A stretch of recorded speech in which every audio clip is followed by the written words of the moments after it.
And woo! Superhuman! Thank you, Amy. Not so superhuman, just in case you wondered. Give me just a second to get everything set up here.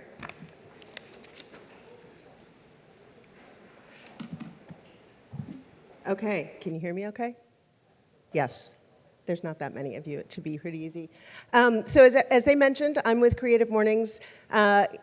When I'm not being a superhuman volunteer, I'm a consultant. I have a practice here in Austin, and I focus on helping small businesses get larger. I'm not going to talk with you about that at all. What I'm going to talk with you about instead is, in fact, Creative Mornings, which is the second love of my life. If the first love of my life is consulting, the second love of my life is, in fact, Creative Mornings. Has anybody heard of Creative Mornings? Has anybody been to Creative Mornings? That's okay. You're not in trouble. It's just something for you to look forward to. So for those of you who haven't heard of us, I'll give you the 5-second overview. We are a monthly lecture series that is free and open to the public. We happen in the morning, and so we are all about the coffee. All about the coffee. Cuvée is a longtime sponsor here locally in Austin. And because it's Austin, we are also all about breakfast tacos. So that's the 5-second overview. You come, you listen to somebody talk, they hand you coffee and a taco, and you don't pay a penny for it. So it's a pretty good deal. If we go a little bit deeper than that, the 50-second view, Creative Mornings is actually an international phenomena is probably slightly overstated. It was started by Tina Roth Eisenberg. Some of you may know her as Swiss Miss. I used to refer to her as a serial entrepreneur, but the reality is that she is, in fact, a concurrent entrepreneur. She runs Creative Mornings. She is also responsible for a temporary tattoo company called Tattly, which you may have heard of. She has a co-working space in Brooklyn, and she also has a to-do app called To-Do. So she is quite multifaceted. You may have guessed she's the one in the middle. On the left is Ben Toma. He's actually the host of Creative Mornings here in Austin, and is a former creative director in the ad space, now does brand experience stuff, actually within companies. On the right is one of our other chapter co-founders, Brian Thompson, formerly a copywriter with a marketing firm, now also a creative director. And Creative Mornings started in 2008. We thought it would be an interesting thing for you all to hear about because it's done its own version of growing from small to big. So in 2008, it was just an event in Brooklyn. And really, for the first 3 years, that's what it was. It was Tina pulling together a monthly talk, and not for a few friends. I mean, they got to be quite large at that point. But in around 2011, we started to grow. Maybe. There's a video here. You just can't tell.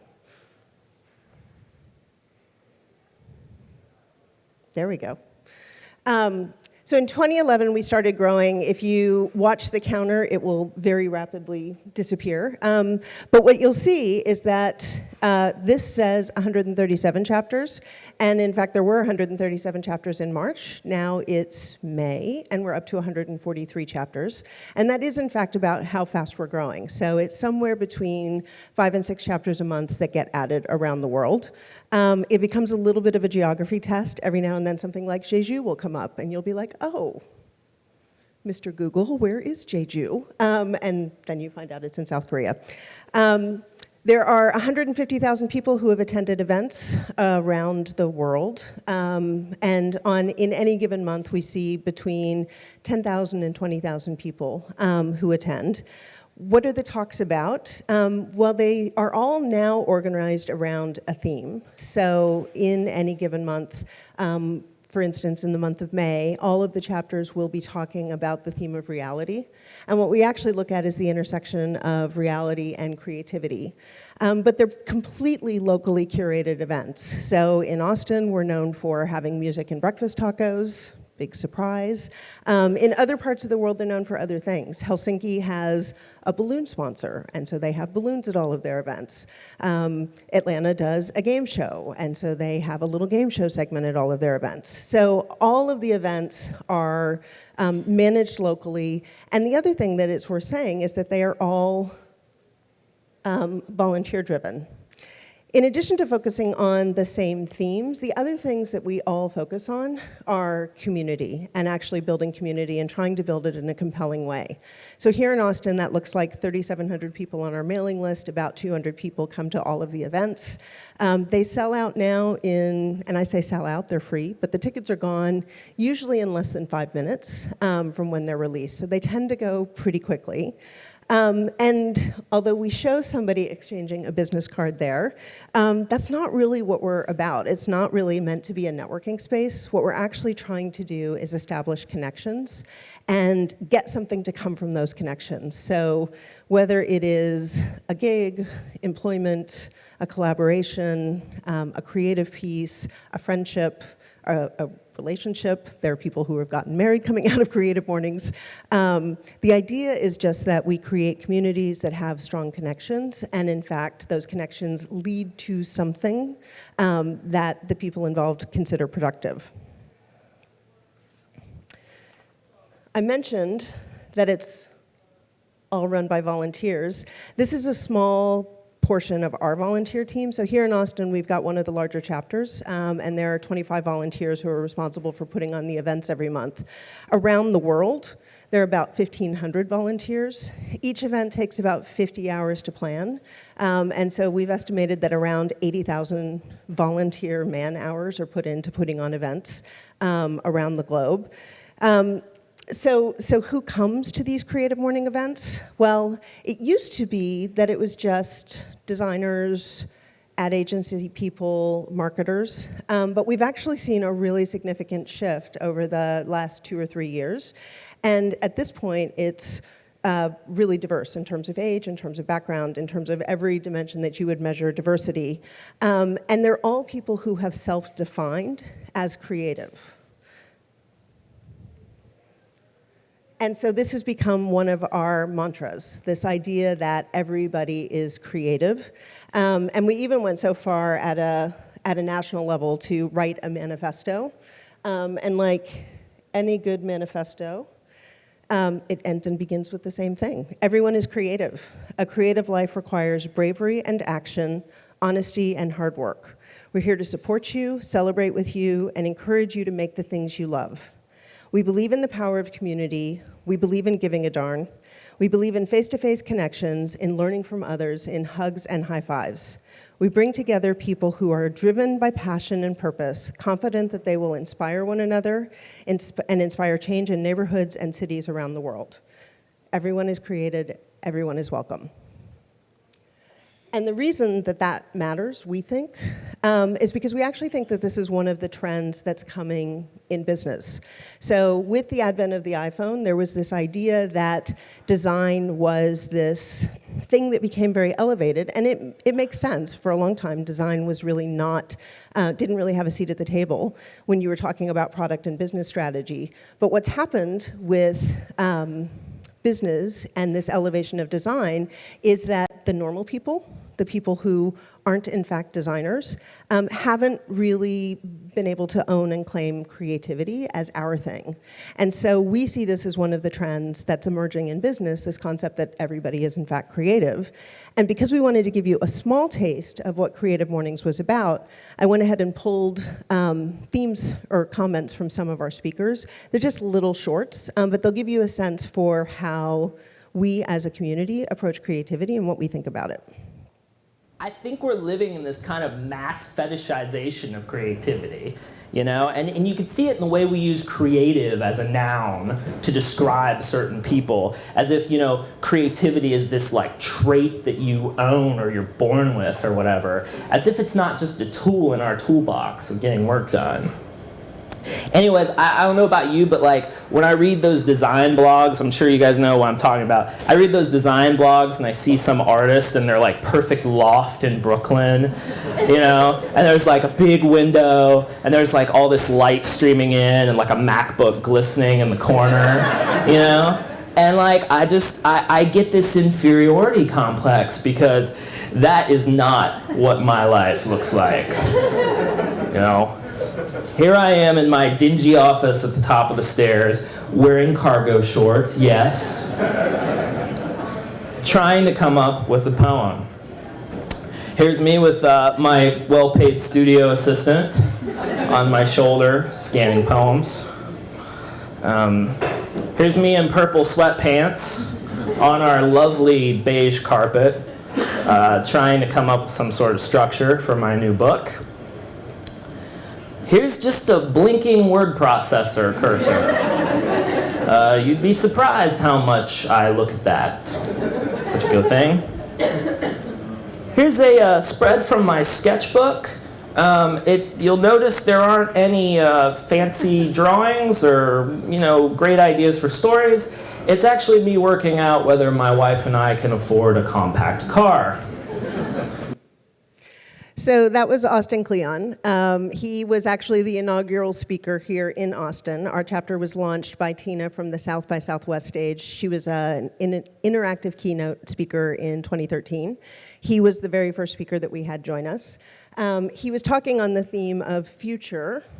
Not that you heard any of that in that particular snippet. And what he was talking about in terms of his new book was actually a book called Show Your Work, which has now been out and is really good, and you should read it. What I love about this clip is that, maybe, I think we're living in this kind of mass fetishization. Is that he says being creative is an adjective, it's not a noun. It's something that we all can own and claim. You can be a creative janitor, a creative business person, a creative entrepreneur. It does not matter what the noun is. You can put the word creative in front of it and in fact be making a truthful statement because being creative is a human birthright. The other thing that he says that I love is that creativity is messy. And that creativity really isn't design itself, right? Nothing that he was describing was something that was an act of design. Now, I'm going to warn you, the next clip I have immediately contradicts Austin, but he still has something very interesting to say, and he uses the word creative as a noun, and so since you would have kept me honest, I'm going to just own it right up front. This is Todd Henry. He was a presenter in Cincinnati in November 2013. All of these talks are available online from every chapter around the world. He is a consultant, but what he's best known for now is having written a book called Die Empty. And he was speaking on the theme of bravery, so you'll hear him emphasize that word quite a lot. But what he's really talking about is the process of creativity. I think that creativity and bravery are two sides of the same coin. Sort of like structure and freedom are two sides of the same coin. I think creativity and bravery are also two sides of the same coin. It is impossible to execute a creative act without bravery. But I think sometimes we confuse what bravery means, specifically in the creative process, because creativity on a day-to-day basis, those of us how many of you would qualify yourself as a creative, as somebody who turns your thoughts into value on a daily basis? It's what you do, right? You solve problems. How many of you solve problems every day? Yes, how many of you solve other people's problems every day? That's what we do, right? We solve problems. That's what creatives do for a living. But with that comes a daily battle against uncertainty. And really that's what creativity is.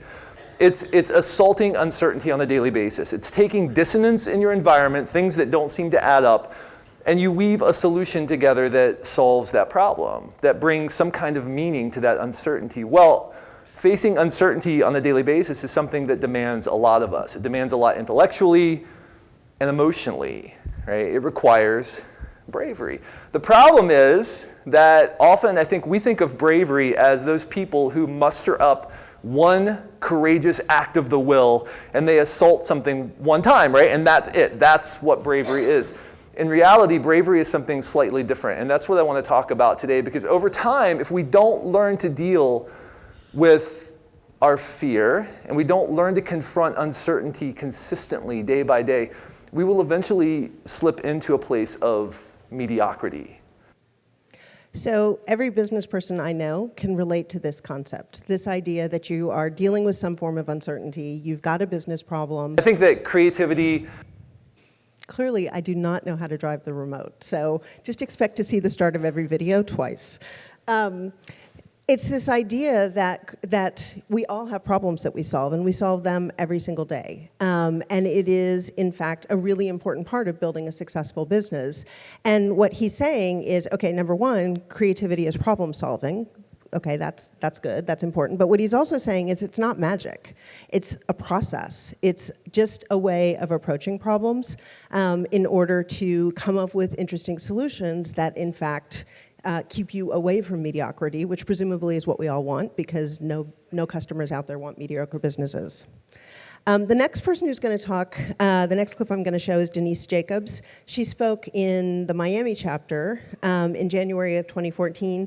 The theme was make, but what she's really talking about here, she's a writer and a speaker, what she's really talking about here is some of the ways that you can begin to introduce that process to tap into your creativity. Creativity actually really comes from having a balanced brain. It doesn't come from totally eschewing the left side of your brain and only delving into the right side of your brain. It actually comes from both hemispheres of your brain working well together and communicating with each other very well. It comes from neurons firing well. And so one of the first ways that I want to talk about this happening is to talk about brain waves. How many of you guys are like, dang, she's getting all scientific on me and stuff. How many of you guys are familiar with brain waves? Yeah? Okay, so for the ones that she's like, so cool little chart that I made here, so, which I can't actually like read the stuff, so I might actually come over here and read some of it. So I'm going to skip the top one because I usually save that one for last. So beta brain waves, so basically right now, for example, I always like to say right now, unless of course you're falling asleep, in which case I can't help you. But right now you're probably in beta brainwave mode. That's when you're alert, when you're listening, when you're paying attention, you're focused on something, you're doing something. Concentration, computing, arranging, organizing, making sense of the outer world, that is usually beta brainwave mode. Alpha brainwave mode, as you can see, and I love this chart because I love seeing the waves. You can see how it slows down, it becomes a more relaxed wave. Alpha waves is when you're alert and lucid. So you all know that sense, that sensation that you get when you're laying in bed and you start to feel really relaxed and warm, and your body's kind of heavy and your thoughts kind of start going off in kind of bizarre places, and you're just like, whoa, wait, what just happened? So that a lot of time is alpha brainwave mode. You can actually also get into alpha brainwave mode when you're meditating, when you go into that lovely little place. It's usually when you're internally focused. A lot of times as soon as you close your eyes, your brain will start going to alpha brainwave mode. When you lay down, your brain will start to go in alpha brainwave mode. It's fantastic. Incidentally, actually, children, up until about the age of about 5, spend most of their time in alpha brainwave mode, which also explains why children come up with wackadoodle things, right? So the idea that she's introducing here, besides the brainwaves, which sounds a little woo, but I'll come back to that in just a second, is this idea that creativity really requires space. You've got to give it some room. You've got to allow yourself time to do it. When she's talking about getting into alpha brainwave modes, this is what she's talking about. She's talking about going into an internal place. So how many of you have had an idea in the shower?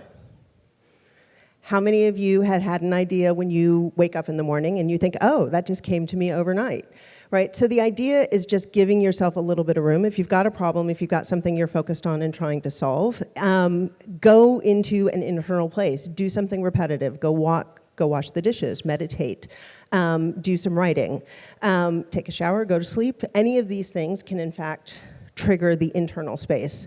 There's also an external way to trigger creativity, and this is maybe the stuff that we think of a little more, but it's about essentially exposing yourself to new things. new circumstances.